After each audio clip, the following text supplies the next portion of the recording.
not even looking.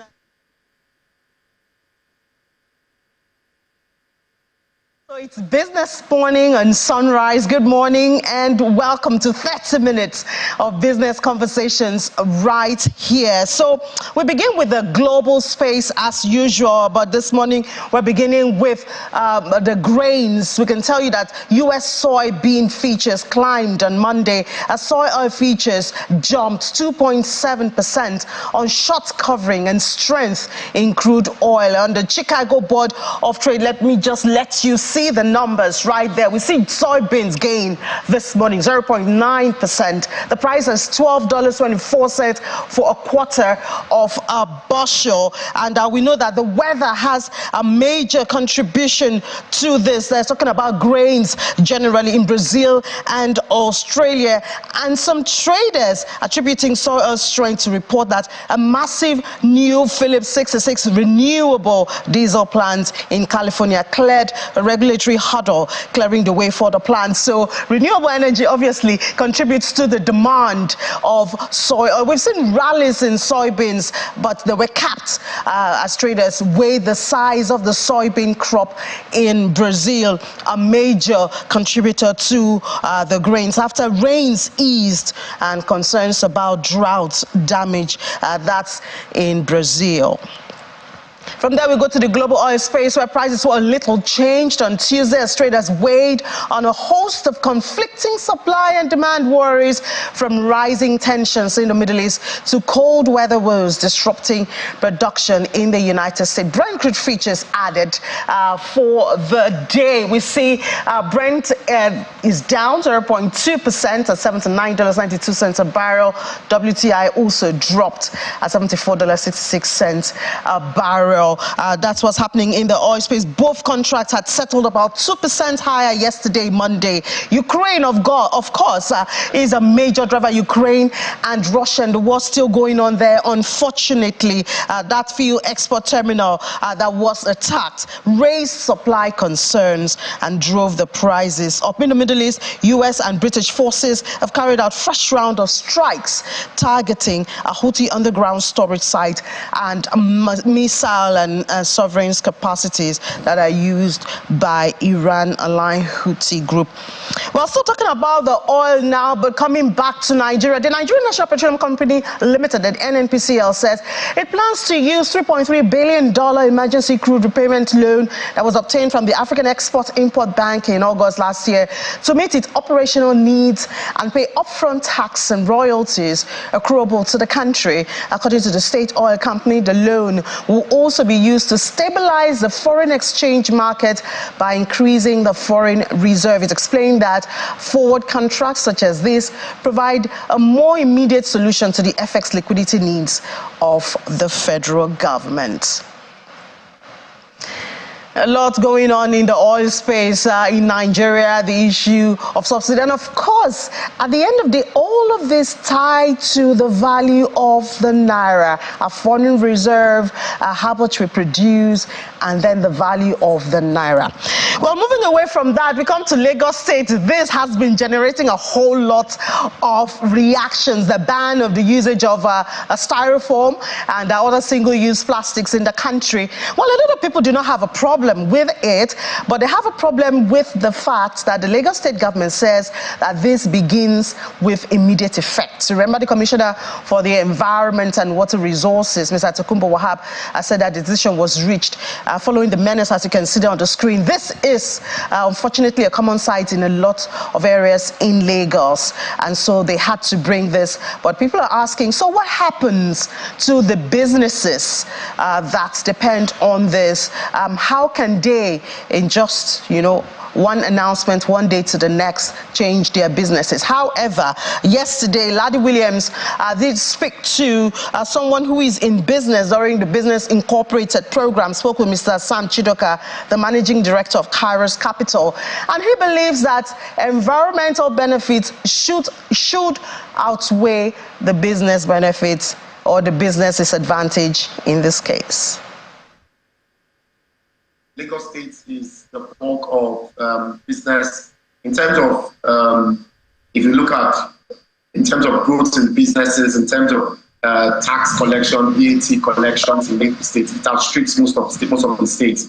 And many of these plastic producers are actually based in Lagos. If you go to the solar axis, you see many of the companies that produce these plastics. But yet again, like I said, there is overriding public interest. On the NGX today, there are not many plastic companies that are listed. I probably know of one or maybe two.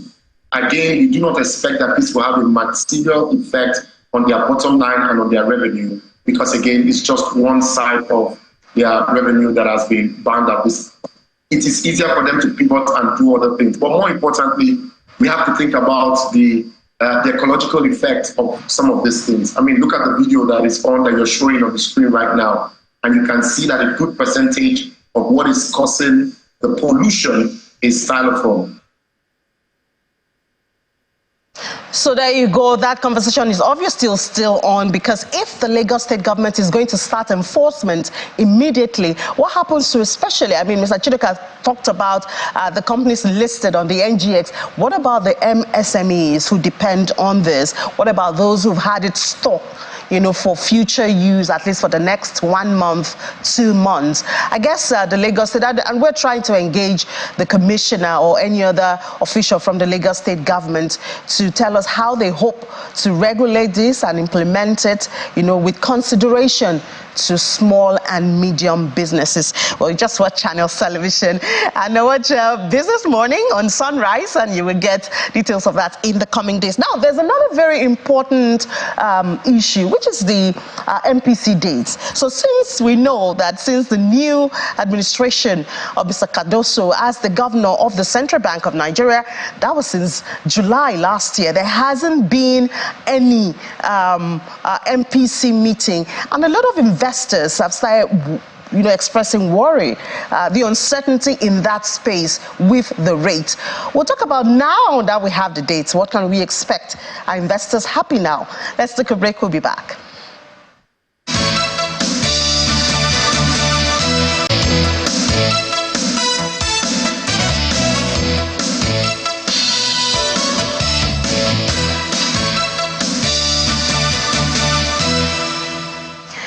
Welcome back. It's still Business Morning on Sunrise Daily, and we are discussing business. Now we're looking at the Central Bank of Nigeria having set the MPC dates for February. We're keeping our fingers crossed, but of course there are so many considerations. We have to discuss this with us. The Chief Executive Officer of Financial Derivatives Company, Mr. Bismarck Rewane. Mr. Rewane, good morning, and thank you so much for your time this morning. Good morning, and thank you for having me. Okay, so Mr. Rewane, we asked for MPC, and last year, Mr. Cardoso had told us the CBN Act allows them to hold at least 4 MPC meetings, and that was fulfilled for 2023. This is 2024. We're beginning with February. I know that before the dates were made known, we did get some jitters from investors, issues of uncertainty, the rates have just been there and all of that. Does this announcement make any difference? Surely does. First of all, let us correct something. The Monetary Policy Committee is an independent committee which is made up of people from the central bank and outsiders. And they meet every 2 months to reflect on what the monetary policy is and make decisions which will affect the monetary policy in the economy, i.e. interest rates, money supply, and inflation. Now, I respectfully disagree with the governor when he says the minimum number of times they have to meet is 4. The minimum number of times is not the maximum number of times.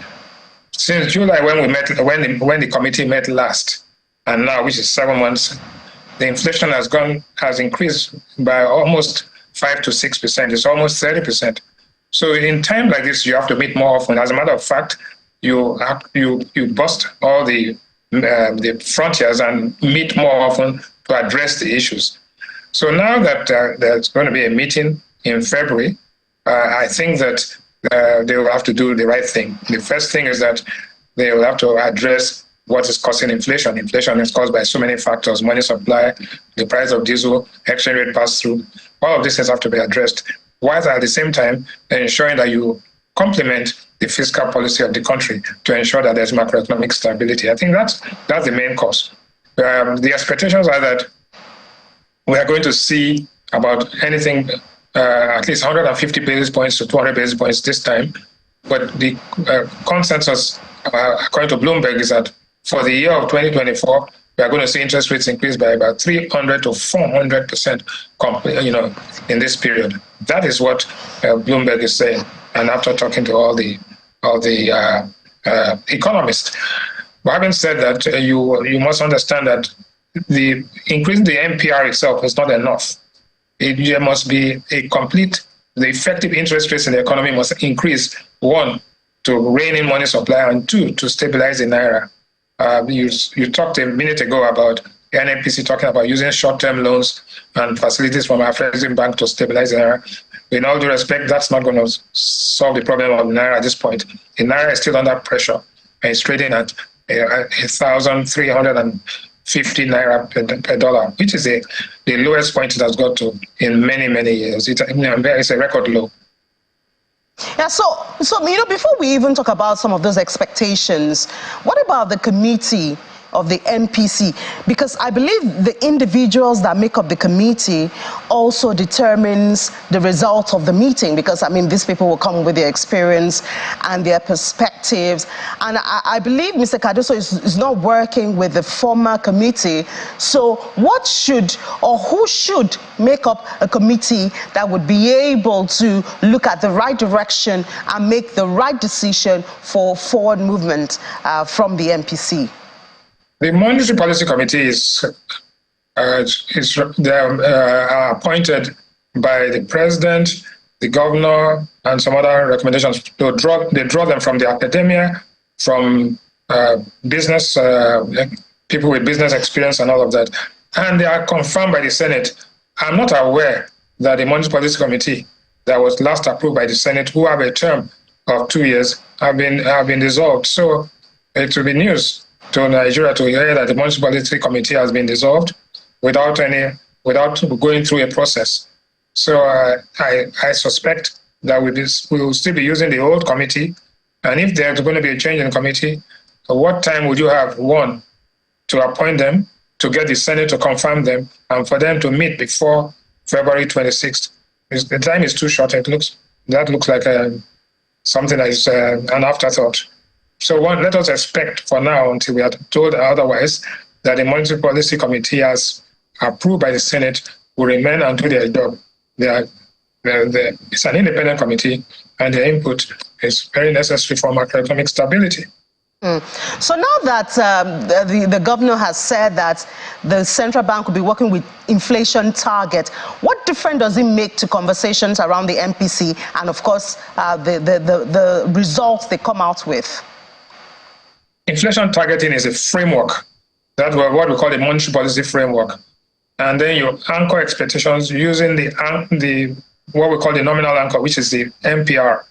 And that also pulls along with it other interest rates in the economy. So you look at money supply aggregates, which is an intermediate anchor. You look at inflation itself and broken down into core, food, and other inflation. Then you look at the factors that are stoking inflation. And then you look at all of this, you look at growth, and look at unemployment and all, so that basically the monetary policy of the country actually is used to correct either when you have loose monetary conditions or when you have excess liquidity and what we call money supply saturation. What has happened in the past 7 or 8 months, and even before that, is that we've seen money supply increase at about almost 39%, while growth is only about 2 or 3%. So ab initio, you have about 36% inflation factor. On top of that, we've seen the price of diesel, which is a major stocking factor. The price of diesel had gone up to over 1,100, 1,200. It's now trading today at about 1,000 naira per liter. We've seen the exchange rate pass through, because the naira has dropped sharply from in June, when it was trading at about 800 naira in the parallel market. It's now at about 1,300. It's lost half of its value in no time. So all of these things put together means that the Monetary Policy Committee has to meet and has to deliberate and go in a granular fashion to address the issues and address them so that the price of commodities begin to actually moderate and that people begin to have purchasing power. There are so many factors that are going on at the same time, including wages, including government spending and expenditure. I think these are critical issues. Yeah, very critical issue. But another critical one is the area of energy. And I think it's about almost 2 weeks now. I don't think it's up to 2 weeks since Dangote Refineries started operation. Of course, we are all happy for that. And we are waiting with bated breath. But please help us to understand the process. I did see in the news some days ago where they said that there are two filling stations, petrol stations, that would, be purchasing their products, to get it out as retails and all of that. Paint the picture for us how long more we have to wait. I guess we are anxious. No, let me correct one thing. The Dangote refinery is commencing production in another week or so. The products will come out in the market. There's the initial production and everything going into the tanks. But one thing is clear, that there's going to be adequate supply. I think last time we checked, about 33 million liters of diesel will be produced. There's also dual-purpose kerosene.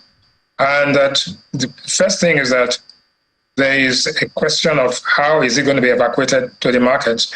It's going to be 70% of the evacuation is going to come by marine vessels and about 30% by trucks that are coming in through Ogun State, Ekpe, so it does not cause any disruption to the Lagos traffic. Lagos traffic is bad enough with the closure of the Third Mainland Bridge. So I think the Dangote Refinery, knowing very well that this is necessary, had made adequate arrangements to ensure that they don't compound the problems of Nigerians in terms of traffic in Lagos and the downtime to the economy. Secondly, it guarantees supply. And basically, with guaranteed supply, you will find that the prices will moderate. But prices are made up of cost plus the margin, right? So I don't think anybody should be fooled or get into the imagination that because the refinery is working now and the prices are going to crash, you cannot sell below your marginal cost. You produce your marginal cost equals your marginal revenue. And so that is one. But one thing is clear, that there will be guaranteed supply, and that it will also make sure that the supply goes across the country to various areas. I think also we should bear in mind that because diesel shortages and shocks lead to inflationary pressures, once you have guaranteed supply, it will help to moderate inflation and put the economy in a good stead. The total investment in the refinery is in excess of $23 billion. That is almost 25% of the gross fixed investment of this country. The group the Dangote group are paying, I think they are the second or highest corporate payers of corporate income tax in this country. So all of those things have to be put into consideration as a major milestone for Nigeria and the West African region. It's not just a Nigerian entity. This is the single largest refinery in the world, 650,000 barrels a day. So I think we have to take that into consideration.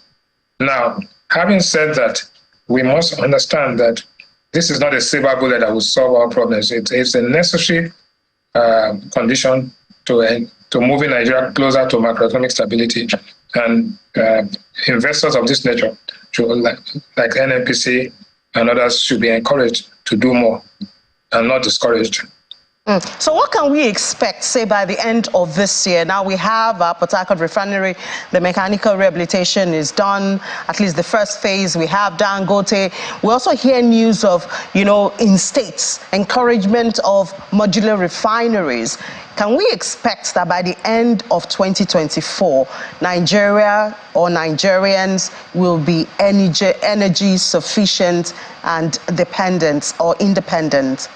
No, quite frankly, with the commissioning of the Dangote refinery, when all products are coming out from the refinery, Nigeria will be self-sufficient and will have capacity to service the whole of Western and Central Africa. No question about that. So it's not the sufficiency of products, it is just the quantity and the quality that is produced. And right now, what we've been doing is that we export our oil through Trafigura, Glencore. They refine it for us and bring it back. It's a very opaque system. which is not open to transparency. Now, with this system we have, and when you have excess supply, one would say that, then you'll find that the prices begin to moderate and supply is guaranteed. The same thing happened in cement, mind you.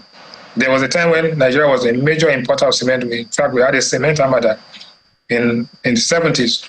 But because of the activities of Dangote, Lafarge, and Boa, we now are net exporters of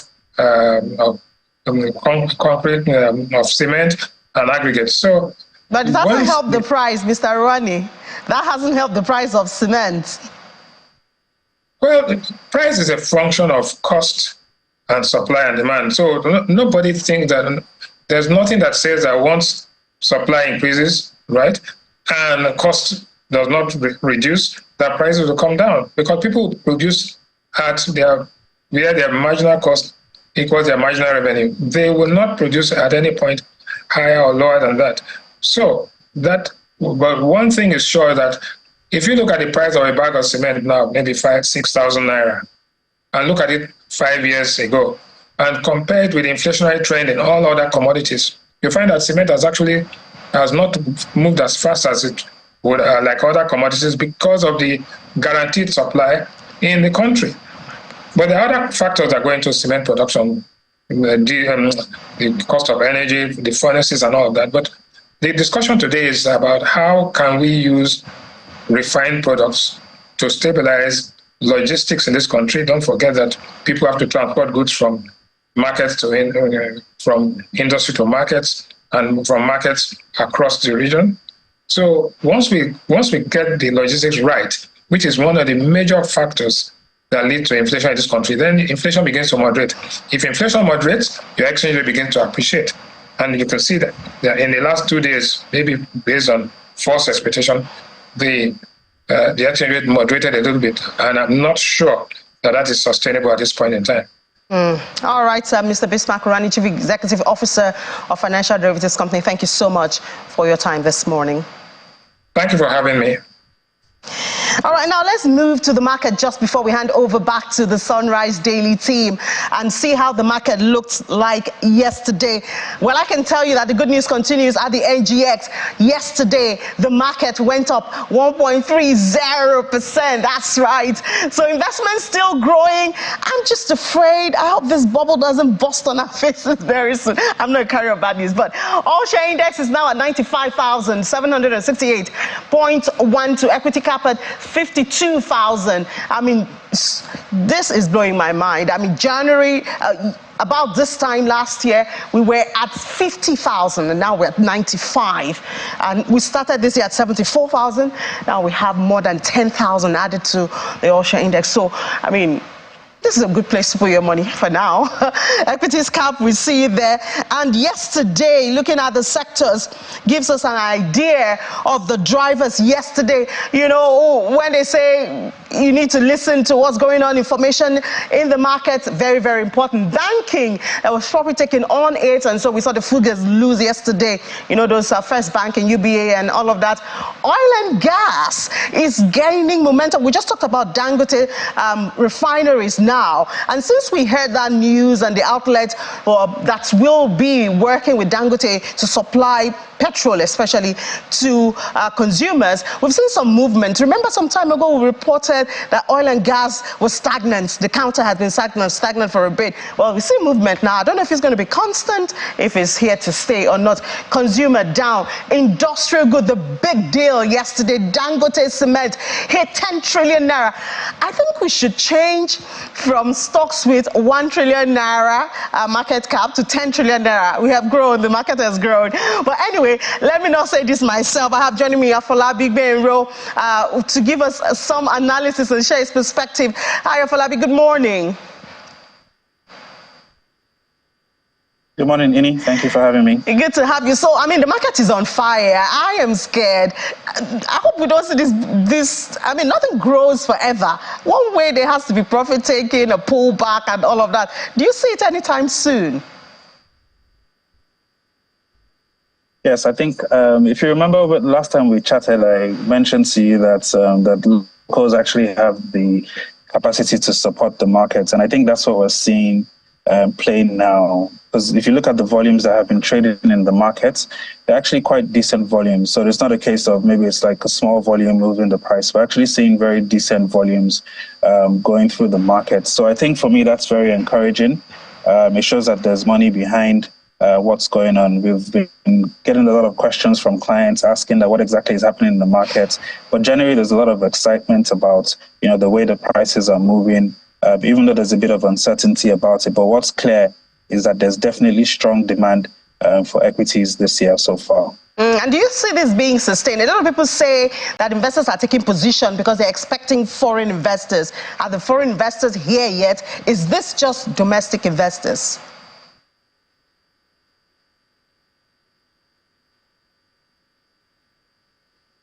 Yeah, so far it's mostly been domestic players that have been driving the market. Foreign investors so far have not really been a strong participant. And if you look at the stats from the NGX that the NGX releases, speaking about the participation of foreign investors versus local investors, you see that the ratio of foreign investor participation is somewhere around maybe like 20 to 30%. And local investor participation is about 70% thereabouts. So the foreign investors are not yet back in the market. I think the expectation is that later on in the year, probably when FX stabilizes, we'll start to see more foreign investors participating in the market. But for now, this is mostly local driven. All right. Thank you so much, Afolabi Menro, equity sales trader with Stanbic IBTC Stockbrokers. Thank you. All right, so that's where we draw the curtain on a business morning. Hand over back now to the Sunrise team, Malpe, Chamberlain, and Ayo. Over to you.